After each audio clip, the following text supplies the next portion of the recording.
Здравствуйте, мои хорошие! Совсем незаметно пролетела неделя с прошлой нашей встречи, посвященной прививкам. И сегодня мы продолжим этот серьезный и в то же время увлекательный разговор. У вакцин, как и у многих лекарственных средств, существует ряд противопоказаний, которых стоит придерживаться в обязательном порядке, чтобы не вызвать нарушений в работе как иммунной системы, так и организма в целом. Ни в коем случае нельзя вакцинировать детей, имеющих врожденные иммунодефициты, ферментопатии или страдающих сильными аллергическими реакциями. Недоношенным детям с массой тела менее 2 кг 300 граммов. Больным гемолитической желтухой или заболеваниями нервной системы, такими как эпилепсия и гидроцефалия. Детям, имеющим родовые травмы. А также детям, болеющим острыми респираторными заболеваниями, следует отложить вакцинацию на 2-3 недели после полного выздоровления, а в случае обострения хронических недугов – минимум на месяц. Так как прививки заставляют иммунную систему серьезно трудиться, немаловажным будет подготовить организм вашего малыша к этой процедуре. Постарайтесь в течение 2 недель до и после вакцинации обеспечить ребенку сбалансированное и гипоаллергенное питание. За день до процедуры объясните ребенку, что его завтра ожидает и почему важно делать прививки. Всячески поддерживайте и подбадривайте его. Перед самой вакцинацией обязательно посетите вместе с ребенком своего лечащего педиатра. Чтобы избежать переохлаждения и предотвратить вероятность подхватить малышом ОРВИ, откажитесь от прогулок на свежем воздухе и купания непосредственно в день прививки и следующие за ним сутки. 2-3 дня после вакцинации у ребенка не исключено небольшое повышение температуры, слабость, общее недомогание. Не пугайтесь, это совершенно нормальная реакция организма, свидетельствующая о правильной работе иммунной системы. А вот в случае, если температура тела поднялась выше 39 градусов Цельсия, не занимайтесь самолечением, срочно вызывайте врача. Как мы можем видеть из прошлого разговора, плюсов у вакцинации достаточно много, но самыми главными из них можно назвать предотвращение возникновения серьезных и даже смертельных заболеваний – столбняка, коклюша, полиомиелита, гепатита, кори, паротита, краснухи, туберкулеза, дифтерии путем формирования индивидуального и группового иммунитета. Тогда почему же в последнее время в обществе развернулась оживленная дискуссия, побуждающая некоторых родителей полностью отказаться от вакцинации своих детей? По моему мнению, основная причина сложившейся ситуации заключается в образовавшемся в последние годы информационном вакууме. К большому сожалению, в нашей стране неоправданно мало уделяется внимания медицинскому просвещению, в том числе и прививкам, что служит благотворной почвой для возникновения и распространения многочисленных слухов и домыслов. Кроме того, именно благодаря успешной практике вакцинации и отступлению целого ряда смертельных болезней может сложиться ложное впечатление об отсутствии опасности, вызывающее несерьезное отношение к прививкам. Однако, как показывает многолетняя практика, массовый отказ от вакцинации является причиной возникновения вспышек таких, казалось бы, уже побежденных заболеваний, как полиомиелит или дифтерия. Также немаловажное значение в этом вопросе занимает боязнь родителей за здоровье детей, которая может быть подорвана прививками.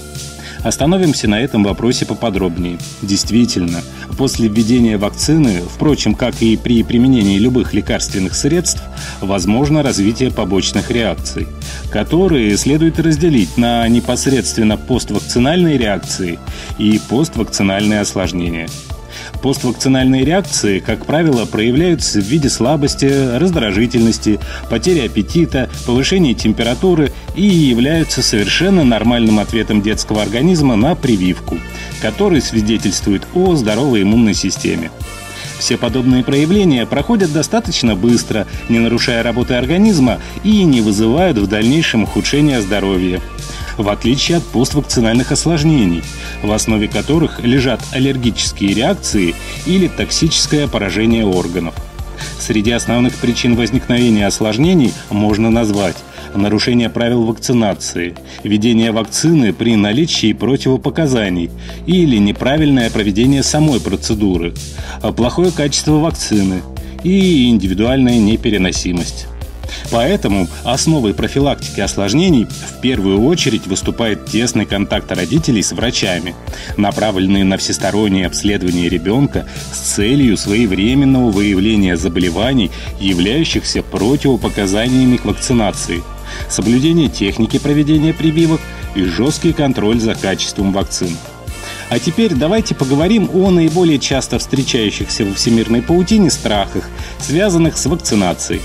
Во-первых, многие родители боятся, что вследствие вакцинации ребенок может заболеть именно той болезнью, от которой его и прививали, так как некоторые вакцины содержат живые, а лишь ослабленные культуры микроорганизмов. По сути, цель подобных прививок и состоит в том, чтобы ребенок переболел данными заболеваниями, но в легкой форме, в результате чего к ним и формируется иммунитет. В здоровом организме малыша прививка не способна вызвать настоящую болезнь.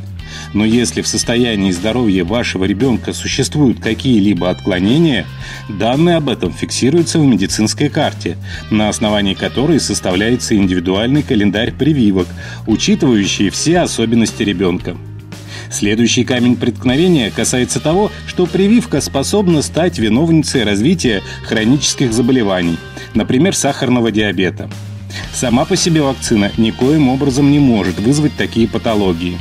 Но в случае, если подобная болезнь притаилась внутри организма, ожидая удачного момента для того, чтобы вырваться на свободу, наряду с такими факторами, как стресс, переутомление или инфекции, прививка способна дать толчок к ее развитию, стать своего рода спусковым механизмом. Однако в детском возрасте ребенок неоднократно проходит всестороннее медицинское обследование, что практически исключает возможность подобных случаев при грамотном введении вашего малыша в поликлинике. Еще одна боязнь родителей заключается в том, что в составе некоторых вакцин присутствуют опасные для человека компоненты – ртуть, формальдегиды и так далее.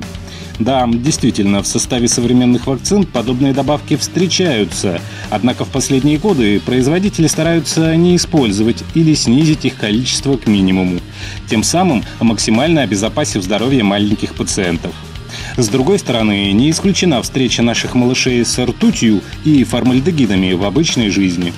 Можно уверенно сказать, что почти каждый из нас ежедневно имеет косвенный или прямой контакт с ртутью, который является частью ламп, термометров, электрических выключателей, выделяется с парами во время сжигания газа, присутствует в таких продуктах питания, как хлеб, мука, морская рыба, консервы и так далее.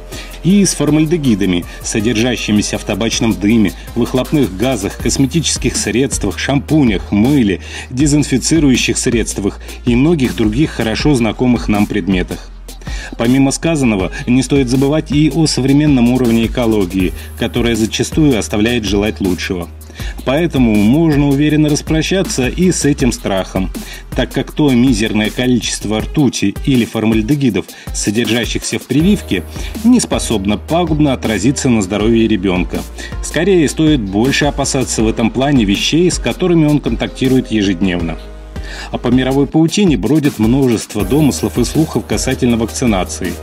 И все мы, конечно, не сможем их рассмотреть, так как ограничены форматами выпуска.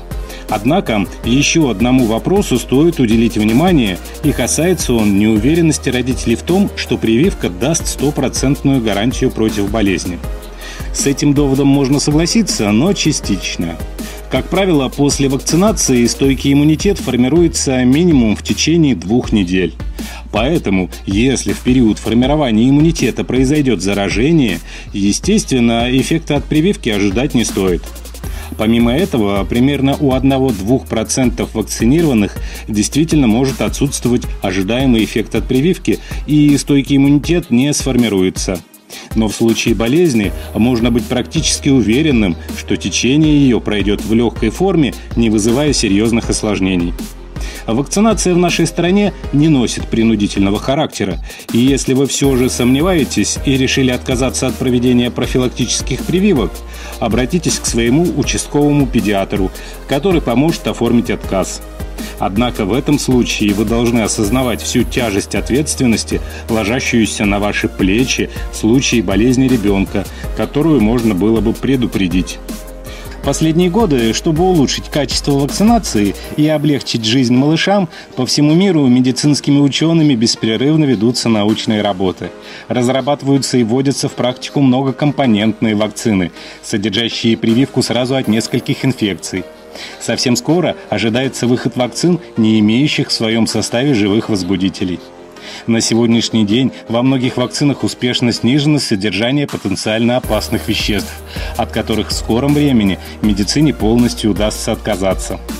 Подводя итог нашего длинного, но очень полезного разговора, хочу сказать, что прививки, безусловно, необходимы, так как они защищают нас и наших детей от тяжелых и смертельных заболеваний. Однако не стоит забывать, что при проведении вакцинации к каждому человеку стоит подходить индивидуально, учитывая все особенности его здоровья. А родителям, которые переживают за своих малышей, в свою очередь выражаю особую признательность и уважение. Вы молодцы, именно такими и должны быть любящие мамы и папы. Пока ваш карапуз растет, педиатр должен стать одним из его лучших друзей. Не пропускайте ни одной назначенной встречи с ним. Пусть он будет верным помощником, стоящим на страже здоровья вашего ребенка. Не болейте, ставьте лайки, заходите в сообщество ВКонтакте, подписывайтесь на канал. Здоровья вам!